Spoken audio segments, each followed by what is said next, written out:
It was a clear, crisp Tuesday morning in September, and Sarah had never seen the city so alive with light.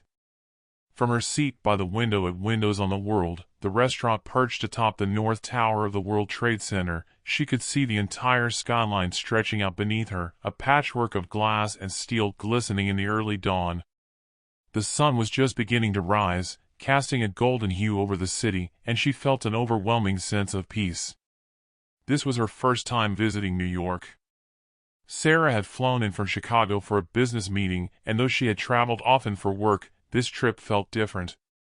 She had always dreamed of seeing the city from above, of feeling like she was on top of the world, and now here she was, sipping coffee with the world at her feet.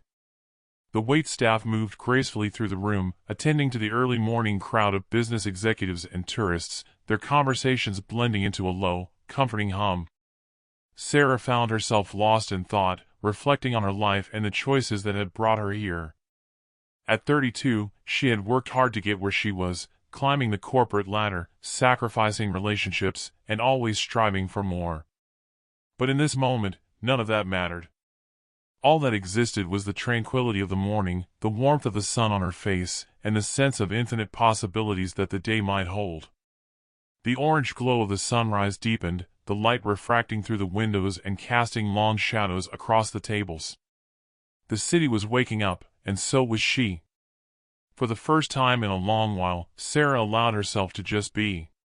She closed her eyes, taking a deep breath, and imagined what her day might bring: a successful meeting, a leisurely walk through Central Park, perhaps even a chance to see a Broadway show later that night.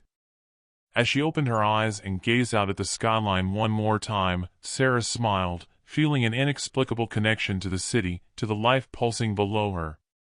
It was a day filled with promise, a day that seemed like the start of something new. Little did she know, the world as she knew it was about to change forever. But in this brief, perfect moment, all that existed was the beauty of the sunrise and the hope that it carried.